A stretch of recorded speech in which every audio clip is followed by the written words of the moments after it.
Karena kalau nggak ada sesuatu pasti udah diresmikan oleh Presiden Jokowi. Sebab jadi artinya sebelum direncanakan diresmikan Jokowi di bulan November, artinya sudah dijadwalkan untuk Jokowi meresmikan. Iya.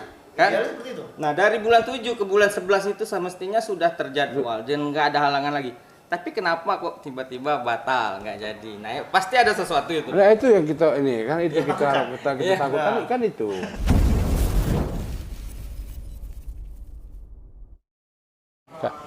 Assalamualaikum warahmatullahi wabarakatuh. Halo adik sanak warga Kota Bengkulu dan Provinsi Bengkulu pada umumnya. Jumpa lagi di channel kami, channel Realitas TV, channel yang memberikan informasi, edukasi, dan inspirasi. Nah, adik sanak, seperti di tayangan video sebelumnya bahwa tayangan video ini adalah akan menjelaskan tayangan video sebelumnya tentang perkembangan terkini jalan tol atau nasib jalan tol kita yang di tayangan video itu sebelumnya itu berjudul terancam. Nah, ini akan kita perjelas sehingga masyarakat atau adik sanak yang ingin mengetahui update terkini bahwa perkembangan status jalan tol Bengkulu Lubuk Linggau itu seperti apa, kita akan kembali mengulasnya. Kita akan kembali mempertegas kepada masyarakat biar makin jelas. Ya, mungkin tadi masyarakat ada yang menafsir ini konten hanya sekedar mengejar subscriber atau ingin mencari sensasi belaka atau mungkin yang menganggap ini informasi hoax. Nah, ini kita akan pertegas dengan orang yang sangat berkompeten. Kenapa yang berkompeten? Karena di samping kiri saya ini adalah anggota DPRD Provinsi Bengkulu Komisi 3. Nah, jadi karena Komisi 3 yang membidangi masalah jalan tol. Dan samping kanan saya ini ada tokoh pemuda, yaitu dari KNPI Kota Bengkulu, yang juga akan kembali mempertegas bahwa informasi sebelumnya itu kita tidak ada merekayasa. Jadi baiklah, jadi langsung saja kita ngobrol. Tadi sudah sempat saya perkenalkan, sekarang kita perkenalkan lagi biar adik sanak tidak ragu lagi dengan narasumber yang kita hadirkan saat ini di program podcast Betandang hari ini. Kebetulan kita podcast di gedung DPR ruang komisi 3 ya, ruang rapat komisi 3 ya, yang cukup luar biasa diterima. Nah, ini Dang, by the way langsung saja Dang jelaskan kepada di sana dengan perkembangan jalan tol kita Bengkulu Lubuk Linggau hasil pertemuan dengan HK di Jakarta. Tanggal berapa, kapan, tinggal silakan jelaskan.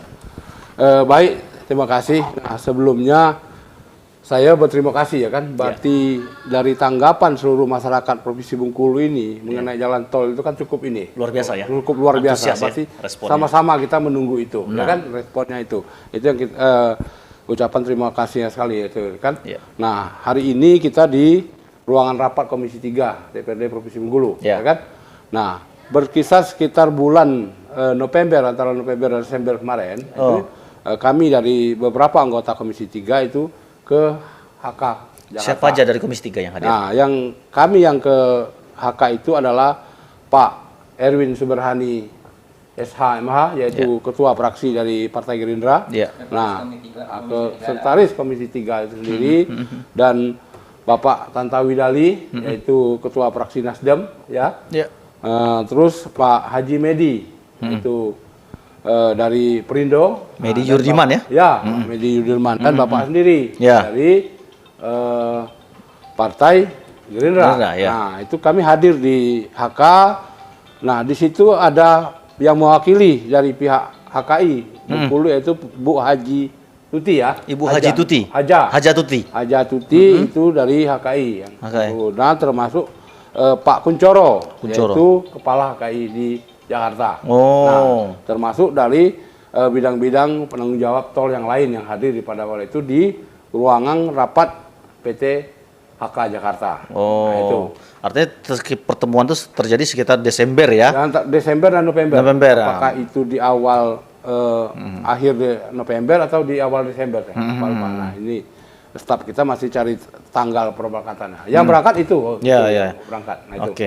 Nah, apa saja yang dibahas saat itu? Nah, yang dibahas pada saat itu yaitu mengenai kelanjutan daripada tol Bengkulu Lubuk Linggau ini. Nah, kalau 17,5 ini selesai dan karena ini kan ada terowongan dan segala macamnya itu yang ini. Nah, itu yang kita bahas pada itu. Nah, yang kedua mengenai waktu pengerjaan yang katanya sampai 10 tahun ya kan?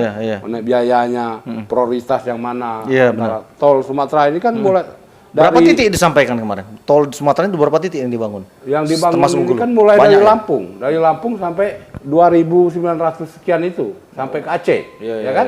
Yang sudah diresmikan, yang di Pekanbaru, yang di ini, ya kan itu. Nah itu. Nah yang kita takutkan ini kan tol kita Bengkulu ini, yang dari Lubuk Linggau ke Bengkulu ini, jangan-jangan nanti ini yang tidak diprioritaskan. Mereka memprioritaskan ke arah Pekanbaru. Nah, kenapa Bang sudah bisa beranggapan atau berspekulasi seperti itu? Kenapa analisanya? Kenapa bisa seperti itu? Analisa pertimbangannya apa? Ya kita tahu sendiri Pekanbaru dan Riau ini kan perkembangannya kan cukup pesat ya? Cukup pesat. Nah, itu yang kita takutkan. Dari Lampung, Bangkahuni, ini ya, Lampung, Lampung, Palembang, Babas ke Linggau, terus ke Pekanbaru, itu yang kita takutkan kan itu. Nah yang belok ke Bengkulu ini yang kita khawatirkan. Jadi terakhir akhirnya kan? Akhir ini berbentuk terowongan yang cukup memakan biaya yang cukup tinggi. Makan waktu juga. Makan waktu juga. Nah sementara kita tahu kalau memang target ini 2004 itu kan terakhir daripada kepemimpinan si Pak Jokowi. Nah, beliau kan tidak bisa lagi ini yang kita ini kan. Nah, andai kata ini Pak Jokowi tidak lagi, Pak Presiden seperti apa nasib? Seperti apa nasib jalan tol? Itu yang kita ini kan. Nah, kita berharap ini kan dengan perhatian kita bersama supaya ini menjadi prioritas. Nah, betul-betul bisa selesai di tahun 2024. Sesuai dengan targetnya sudah ditetapkan. Sesuai dengan target itu. Nah, artinya sekarang ini sudah selesai disampaikan oleh PHK bahwa tahap pertama sudah selesai. 17,6 km. Itu saya katakan kalau itu aja itu ditunda untuk kami Bengkulu itu sebatas 17,5 itu nggak ada artinya bagi kami. Itu tadi makanya kita bilang mubazir ya. Itu karena tidak bisa menghubungi, tidak menghubung. Jadi kalau kata orang tuh jadi sirkuit aja. Nah, marilah kita sama-sama, ya khususnya masyarakat Bengkulu kita yang ini ya. Inilah yang kita tunggu ini tol ini. Jadi tidak hanya Dange di Tiger ya nunggu, masyarakat Provinsi Bengkulu nunggu ya. Nunggu kejelasan, nunggu kapan penyelesaian. Penyelesaiannya, ya kan itu. Nah, ini Bung Iwan ini Bung Iwan, saya manggil Bung Iwan nih karena dia ketua KNPI Kota Bengkulu. Kan ini video ini sebenarnya mengulas atau lebih mempertegas lagi video sebelumnya ini bahwa nasib jalan tol ini dianggap mungkin masyarakat kemarin dia simpang siur lah. Nah, ini dari Bung Iwan sendiri melihat fakta selaku mungkin pemuda sekaligus penggiat media juga ini bisa disampaikan kepada sana. Assalamualaikum warahmatullahi wabarakatuh. Jadi ini kalau dari data yang saya miliki ini kan selain sebagai ketua KNPI kebetulan saya wartawan ya. Dan kami sering wartawan ini berinteraksi langsung dengan pihak PT HKI dan kami dengan Bang Chandra Irawan itu ada grup WA dan kita selalu dikirimin progres peningkatan pekerjaan mereka itu kan. Nah, rilis mereka terakhir akhir bulan Desember kemarin itu menyatakan bahwa pembangunan Jalan Tol Trans Sumatera. Kita ini kan ada tiga sebenarnya jalan tol Trans Sumatera dan ya bukan untuk yang di Sumatera secara umum. Ini ada jalan tol Trans Sumateranya Bengkulu Lubuk Linggau, kemudian ada Indralaya Muara Enim sepanjang 119 km. Lalu ada ruas Bengkulu Lubuk Linggau tadi sepanjang 95,8 km. Tol Muara Enim Lubuk Linggau 114,5 km. Indralaya Muara Enim 119 km. Nah, kita itu ada 3 titik di Sumatera ini yang masuk dalam program strategis nasional itu, yang jalan tol Trans Sumatera. Nah, jadi yang untuk di Bengkulu ini kan menghubungkan kota Bengkulu dengan Lubuk Linggau nantinya. Itu kan sepanjang 95,8 km dan dibagi menjadi 3 tahap pembangunannya. Seksi pertama itu untuk dari Betungan menuju Tabak Penanjung sepanjang 17,6 km. Nah, ini yang tahap pertama dan udah dikerjakan sejak tahun 2020 kemarin selesai di akhir 2021 kemarin kan di Desember itu pembebasan lahan udah 100% kata pihak PT HKI itu dari rilis yang mereka berikan pada kami itu. Kemudian pekerjaannya juga udah rampung, terakhir di Desember itu mereka katakan sudah 97%. Sekarang kan udah Januari, saya rasa udah 100% juga pekerjaannya itu kan. Tinggal lagi peresmian. Nah, Yang jadi kendala itu memang untuk pembangunan jalan tol kita Bengkulu Lubuk Linggau ini tahap seksi kedua dan ketiga ada ya. Ya. Yang seksi kedua ini ada sebenarnya dari Tabak Penanjung ke Kabupaten Kepayang. Ya. Itu ada sepanjang 23,7 km. Nah, kemudian tahap ketiganya Kepayang langsung ke Lubuk Linggau sepanjang 54,5 km. Nah, tapi kemarin terakhir waktu kami wawancara dengan pihak PTHK itu saat mereka press release untuk progres tol Bengkulu Lubuk Linggau. Jadi seksi pertama itu Betungan Tabak Penanjung. Kemudian seksi keduanya Lubuk Linggau ke Kepayang. Melompat. Mereka seksi keduanya itu langsung dari Lubuk Linggau ke Kepayang. Jadi Kepayang Tabak Penanjung ini di tengah-tengah ini itu masuk dalam rencana mereka itu di tahap ketiga. Pembangunan tahap ketiga. Ya. Nah, saya sempat bertanya itu kan dengan pihak PTHK waktu itu kan. Kebetulan ada juga yang ibu disebut Dang tadi itu kan. Ya. Nah, saya tanya kenapa kok langsung loncat. Nah, itu yang jadi masalah kata mereka. Karena yang dari Tabak Penanjung ke Kabupaten Kepayang itu kan selain hutan lindung, melintasi membelah hutan lindung, itu juga kan ada area perbukitan. Jadi untuk menembus perbukitan ini apakah nanti dibuat terowongan ataukah nanti dibuat jembatan layang gimana kan kita enggak juga itu. Nah, itu membutuhkan biaya yang besar dan perencanaan yang betul-betul matang. Mungkin kalau dari sisi perencanaan mereka sudah ada, tapi sekarang kan kita ketahui kita nih anggaran terkena Covid kan, dampak-dampak Covid ditambah lagi kalau untuk menembuskan terowongan-terowongan itu rasanya triliunan Ya. Iya. Ya, udah sampai Selain triliunan itu juga harus menggunakan alat-alat yang canggih mungkin. Alat-alat beratnya. Iya. Karena kalau sembarangan nanti runtuh bukitnya kan. Iya kan? Iya. Iya, nah, sehingga mereka tahap keduanya lebih memilih jalur tol yang dari Lubuk Linggau ke Kabupaten Kepayang. Nah, kita juga kayaknya terkendala karena terakhir-terakhir ini ada isu mengatakan untuk pembangunan tahap kedua juga belum pasti. Nah, ya kan? Ya kan itu sama dengan yang disampaikan oleh pihak HKI di waktu pertemuan kemarin. Sebenarnya kalau menurut saya ya, sebaiknya itu ketika pekerjaan yang seksi tahap pertama ini sudah akan rampung 90%, mereka ini pihak PTHK ini sudah bergerak ke tahap kedua. Di saat sudah 90% mereka sudah mulai mengerjakan yang tahap kedua. Ini kan ya, jadi pekerjaan itu nanti langsung continue kan, tersambung, nggak berhenti lagi. Iya. Sementara sekarang yang kita lihat tuh nggak ada gerakannya untuk yang tahap kedua ini, belum ada. Apakah pembebasan lahannya dulu? Nah, itu. Tapi kita lihat nggak ada yang hening aja. Apakah memang nggak ada dananya lagi, kita nggak tahu kan? Nah, ini nanti perlu dijawab juga nanti pihak AK nanti gimana kelanjutannya mungkin ya. Ya, mungkin itu tugas Dang Edi nanti. Nah, artinya di sana bahwa data yang dipaparkan oleh Bung Iwan ini selaku Ketua KNP dan juga selaku penggiat media bahwa benar bahwa dia sudah konfirmasi dengan pihak AK bahwa menjabarkan seperti itulah, memang benar adanya, tapi tidak mengada-ngada data bahwa memang pembangunan jalan tol Lubuk Linggau Bengkulu itu 3 tahap. Tahap pertama selesai, tapi masih menjadi pertanyaan kejelasan publik bahwa tahap kedua ketiga ini apakah dilanjutkan atau tidak. Sementara dari penjelasan HK kan dia mau milih tahap ketiga dulu untuk dilakukan lanjutan. Nah, ini kan menjadi kekhawatiran masyarakat, tidak hanya Dang Edi Tigir. Jadi sebenarnya perlu juga masyarakat ketahui, Dang bisa menjelaskan. PTHK ini kan secara garis besar itu PTHK. Tapi yang mengerjakannya di Bengkulu ini namanya bukan PTHK tapi HKI. Sub perusahaan mereka. Jadi bukan langsung PTHK tapi anak perusahaan yang ada di bawah mereka. Nah, kemungkinan yang pernah saya dengar itu yang akan mengerjakan tahap kedua ini nanti anak perusahaan PTHK ini yang lain, bukan HKI lagi.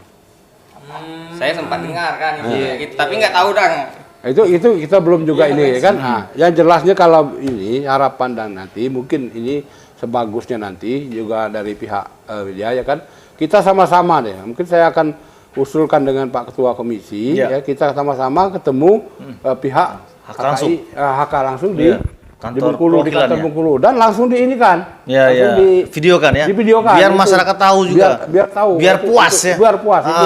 Bahwa tidak berburuk sangka, tidak berinterpretasi, tidak mengada-ngada bahwa informasi yang disampaikan Bang Edi Tiger selaku anggota sekaligus anggota DPRD Provinsi Bengkulu Komisi 3 bahwa benar bahwa kekhawatiran beliau kenapa kalau tidak dilanjutkan ya tadi tanda kutip mubazir.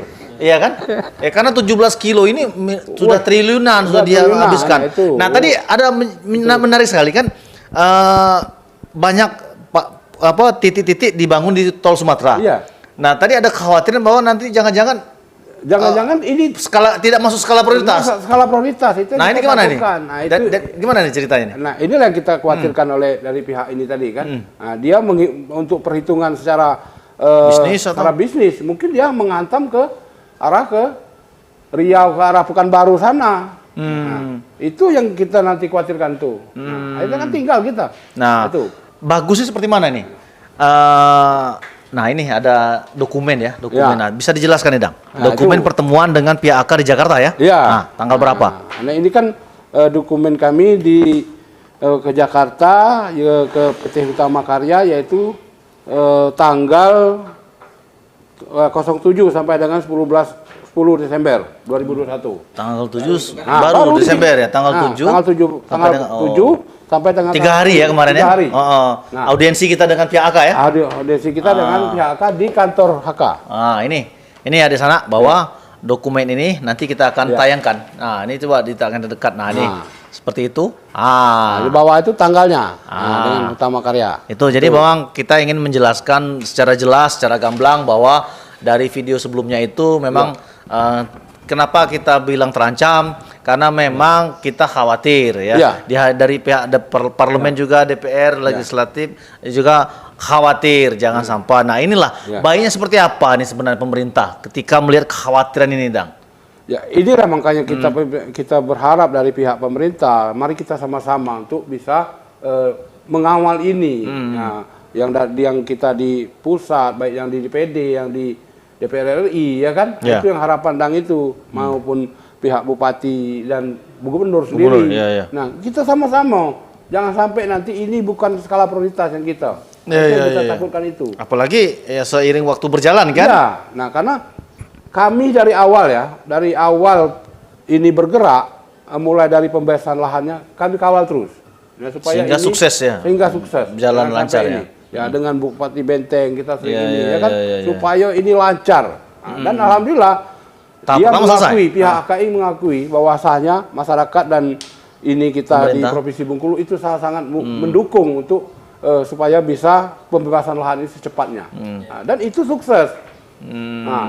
Artinya semangat inilah pengennya harus dibangun ditingkatkan lagi sehingga kenapa tadi wajar kekhawatiran ketika nanti memang ini masuk program strategis nasional tapi kan kita juga jangan terlena nanti karena tidak hanya tol di Bengkulu aja yang dibangun ya kan sementara kalau kita dengar dari informasi media banyak tol-tol yang sudah diresmikan oleh Jokowi. Sementara kita sudah selesai tapi kok kenapa tidak diresmikan kan nah ini juga tadi pertanyaannya gimana ya. Kalau kita tentu jangan sampai lah ini berhenti karena kalau kita flashback lagi ke belakang untuk Provinsi Bengkulu mendapatkan PSN proyek strategi nasional ini itu sangat sulit kita melobi ke pusat itu Dang? Puluhan tahun itu dari mulai zaman Gubernur Agus Rin, Junaidi, Ridwan Mukti baru sekarang kita terrealisasi untuk pembangunan tol itu. Dan kalau ini terhenti artinya kita harus mengulang kembali lagi dari awal, melobi lagi ke pemerintah pusat. Dan butuh waktu lagi untuk mereka mengakomodir apakah akan direalisasikan atau enggak. Nah, menurut saya yang sudah berjalan ini jangan sampai terhenti. Kalau terhenti, ada kemungkinan kita ulang baru lagi pengajuannya, pembangunannya itu. Dan tol ini memang sebenarnya sudah sangat-sangat didambakan oleh masyarakat Bengkulu karena bisa kita bayangkan dengan adanya tol ini nanti akan mengungkit perekonomian Provinsi Bengkulu ini sangat signifikan. Itu bisa dibuktikan dari Dang Edi Tiger aja dia dari Kabupaten Lebong kalau ada tol lebih memilih masuk jalur tol untuk ngantor ke DPRD provinsi ini. Ya kan Dang? Dan itu akan mempersingkat jarak tempuh beliau kan dari Lebong ke Kota Bengkulu. Belum lagi yang di Kabupaten Rejang Lebong itu untuk membawa produk sayuran mereka jual ke Kota Bengkulu. kalau selama ini mereka butuh waktu 2 jam dari Curup untuk membawa sayuran ke pasar Panorama ini, nanti lewat tol mereka cukup 1 jam. Ya kan dah? Artinya sayuran yang mereka bawa itu masih segar-segar sudah sampai di Kota Bengkulu. Nah, itu baru kita yang memanfaatkannya dalam ruang lingkup skop Provinsi Bengkulu. Belum lagi orang dari luar provinsi, dari Kabupaten Lubuk Linggau, nanti dari Musirawas. Ya, mereka kan akan bisa membawa produk-produk mereka ke Kota Bengkulu. Dan saya rasa kalau nanti tol ini sudah ada dan berjalan, ditambah lagi pelabuhan kita itu menjadi pelabuhan internasional, mudah-mudahan produk-produk dari Sumatera Selatan itu yang akan diekspor bisa turun ke pelabuhan kita. Nggak perlu lagi ke Bakauheni. Enggak, mereka kan lebih singkat ke sini. Karena nanti ada tol Trans Sumatera ini kan nanti terhubung yang 3 ini tadi. Nah, orang dari Palembang juga lebih cenderung turun ke pelabuhan Pulau Bayi nanti kan. Jadi bisa kita bayangkan lah. Dan ingat ya, masyarakat itu diam-diam sekarang itu kalau memang tol ini terjadi, ini dari masyarakat loh, jadi ya, dia sudah mulai mengintip untuk bisa memiliki lahan di Bengkulu. Sudah melirik ya? Dia sudah melirik. Kayak, ya seperti saya sendiri kan, kita harus punya nih tempat tinggal di Bengkulu nih. Nah itu masyarakat itu. Artinya memberikan daya tarik bagi masyarakat untuk berdomisili di sini. Artinya semakin banyak masyarakat kan prospek kehidupan makin kalau sekarang ini yang saya lihat tapi Dangnya nggak tahu ya. Di Kabupaten Rejang Lebong itu saat anggota dewan mereka mau DL, mereka lebih memilih Bandara Silampari Lubuk Linggau daripada mereka berangkat ke bandara kita, Bandara Fatmawati. Karena jarak mereka lebih dekat ke Lubuk Linggau dibandingkan ke Kota Bengkulu. Sehingga anggota dewan maupun pejabat-pejabat Rejang Lebong itu mayoritas pemberangkatan mereka dan pulang pergi mereka DL kalau butuh naik pesawat ke Bandara Silampari. Tapi kalau sudah ada tol, mereka akan ke Bandara Fatmawati. Iya. Dan itu benar loh, boleh dicek ya kan? Ya. Kalau kami dari Lebong sendiri, kalau memang nanti rutin bagus dari bandara yang di Lubuk Linggau, kami lebih enak sana. Iya. Nah, ke sini 3,5 jam. Iya. Lubuk Linggau lebih dekat, lebih singkat. Lebih singkat. 1,5 jam kami udah tembus ke Lubuk Linggau. Iya. Itu.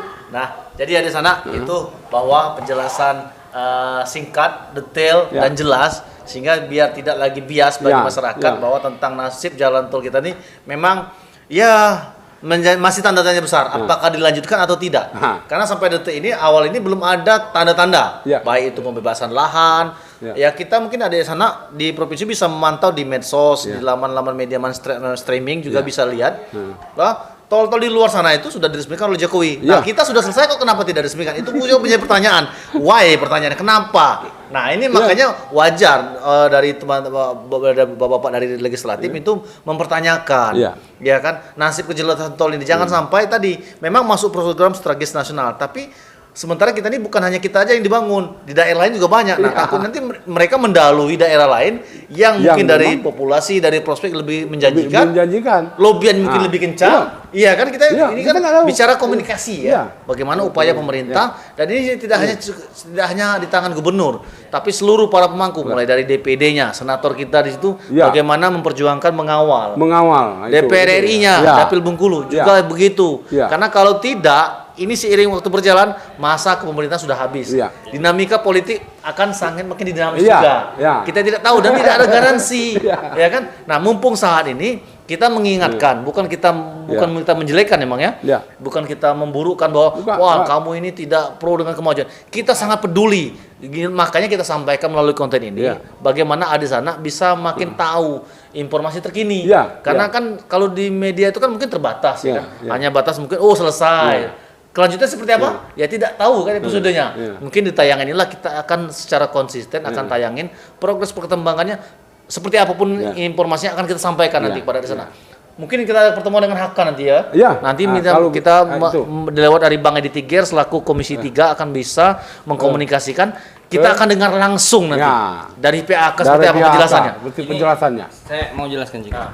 Jadi untuk masyarakat Bengkulu mungkin sekarang bagi yang daerahnya dilintasi jalur tol mungkin masih ada sebagian keraguan bahwa nanti tempat mereka tidak dilintasi lagi atau tempat mereka nanti menjadi lambat maju.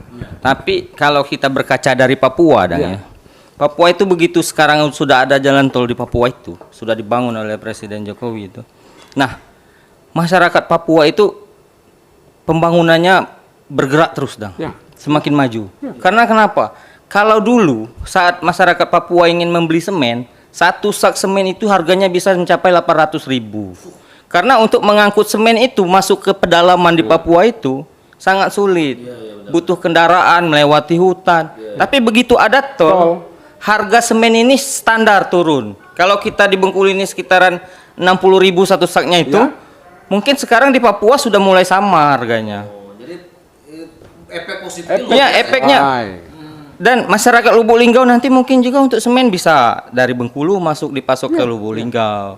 Karena saya tahu harga semen di Musirawas itu kan, kebetulan saudara kami banyak juga di Rupit itu Harga semen di sana cukup tinggi karena mereka mengambil semen itu dari Palembang. Itu ongkos angkatnya aja udah berapa kan? Tapi kalau nanti singkat dari kota Bengkulu ke Lubuk Linggau 1 jam sampai, mereka akan cenderung ngambil semen dari kita lewat pelabuhan kita kan. Iya, apalagi dengan jumlah yang banyak jadi kalau menurut saya kita seluruhnya lah sama-sama mendukung aja lah untuk pembangunan tol ini. Malahan kalau perlu seperti kata Dang Edi tadi, kita dorong kan supaya cepat selesai. Nah itu. Mengawal itu lobby-lobbyan itu Itu. Bahwasanya ini betul-betul masyarakat kami Bengkulu itu betul-betul mengharap dan menanti sekali. Tol ini bisa sampai ke Lubuk Linggau ini. Kan itu. Kalau sekarang sayur kangkung lah, anggaplah dari Rejang Lebong dari Curup itu dibawa ke pasar Panorama itu dijual sekebat itu 2.500. Kalau udah ada tol nanti mungkin jadi 1.000 sekebat. Karena mereka mengurangi. Iya. Ya kan? Karena mereka sudah mengurangi bensin mobilnya tadi untuk ngangkut itu kan. Mungkin bisa turun lagi harga-harga produk sayur itu kan. Daya beli masyarakat juga terjangkau. Dan disitulah perputaran ekonomi nanti hidup. Kalau sekarang ini kan ya semua bahan pokok naik, ya dari daya beli masyarakat menurun. Pendapatan masyarakat juga terbatas. Akhirnya wajar ekonomi kita melambat. Ya kan. Nah, demikianlah di sana tayangan ini. Semoga bisa memperjelas dan mempertegas bahwa informasi sebelumnya bahwa kita tidak bukan kita menjelek-jelekan, kita ingin mendukung. Makanya kita berharap melalui konten ini juga bisa didengar juga dari para pemangku kebijakan, baik di DPR RI maupun DPD, maupun gubernur maupun bupati dan wali kota, sama-sama mengawal itu. Karena kalau tidak, ya bukti tadi sekarang ini mestinya diresmikan oleh Jokowi. Kenapa pertanyaannya? Ini kan menjadi tanya-tanya besar. Mestinya apakah kurang lobby? Iya kan? Sementara jalan tol lain kok diresmikan Jokowi. Ada apa dengan Bengkulu? Nah, jangan sampai oke lah kita bisa memaklumi mungkin jadwal Jokowi padat. Tapi jangan sampai nanti kita terasingkan lagi. Dibuat terakhir. Sementara terakhir juga jabatan Jokowi. Kan ini kan kacau. Kita tidak mengaitkan dengan ini dengan politik. Tapi kan namanya iklim investasi itu tidak lepas dari iklim politik. Iya kan? Betul yang dikatakan oleh Damar itu. Karena kalau nggak ada sesuatu pasti udah diresmikan oleh Presiden Jokowi. Sebab untuk peresmian itu saya ingat itu saya mulai memberitakan bahwa tol Bengkulu nanti akan diresmikan oleh Presiden Jokowi itu saya memberitakannya itu di bulan-bulan 7. Udah lama sekali. Sekitaran bulan Juli kan. Jadi artinya sebelum direncanakan diresmikan Jokowi di bulan November, artinya sudah dijadwalkan untuk Jokowi meresmikan. Kan? Nah, dari bulan 7 ke bulan 11 itu semestinya sudah terjadwal dan nggak ada halangan lagi. Tapi kenapa kok tiba-tiba batal, nggak jadi? Nah, pasti ada sesuatu itu. Nah, itu yang kita takutkan kan itu. Nah, itu. Artinya kan ini proyek strategis nasional yang merupakan program unggulan Presiden kok Presiden tidak meresmikan. Dan sudah masuk jadwal beliau, jadwal resmi Presiden untuk Nah, ini makanya jangan lah, mungkin kita juga bisa memaklumi masyarakat, bisa memaklumi. Tapi jangan sampai nanti kekhawatiran yang terjadi, ini masyarakat Bengkulu mungkin tidak terima. Ya kan? Kita kenapa tidak terima? Ya karena tadi triliunan uang sudah dihabiskan, tapi fasilitasnya dibangun mubazir. Ya kan? Karena cuma 17,6 kilo, berapa lah sih? Untuk jadikan sirkuit juga tanggung kan? Tuh treknya juga lurus kan, nggak begitu menantang. Jadi Makanya dibilang mubazir wajar. Kenapa? Makanya dari sekarang kita mengingatkan, dari konten inilah kami mengingatkan para pemangku kebijakan, khususnya mungkin nanti didengar juga dari Pak Jokowi, mungkin nanti sampai ke sana. Kami juga berharap kepada pemerintah pusat juga mohon diperhatikan Bengkulu. Mohon diperhatikan Bengkulu. Itu. Karena kami masyarakat kecewa sebenarnya tidak diresmikan Pak Jokowi. Karena tidak ada seremonialnya. Karena inilah bentuk sebenarnya apresiasi juga kepada masyarakat Bengkulu yang menanti. Yang masyarakat mungkin sudah rela lahannya di bulldozer ya kan, yang tadinya untung anak cucu dia investasi tahan dia dijual untuk demi pembangunan tol tadi, karena misinya mimpi besar juga sama. Tapi kalau tidak selesai, tidak jadi, kan kasihan itu masyarakat yang sudah mengorbankan banyak uang, pemerintah juga sudah luar biasa, ya kan? Setuju nggak tuh? Setuju. Sekarang aja kita lihat itu, jangankan tol, kita sekarang ada yang di Kota Bengkulu baru tuh yang Bengkulu Outer Ring Road itu, elevated itu kan penghubung dari air Sebakul ke Nakau. 600 meter cuma itu kan. Tapi sekarang udah dibuka, udah resmi itu kan, udah boleh dilalui. Bukan main antusias masyarakat untuk lewat di sana. Melintas itu. Itu boleh dicek setiap hari itu, siang, sore sampai malam mereka selfie di sana, saking bahagia orang Bengkulu punya jalan itu kan. Berarti memang sudah impian. Itu jalan ring road itu seakan-akan dianggap tol. Dianggap tol. Padahal itu bukan tol, mungkin mereka ini salah kan.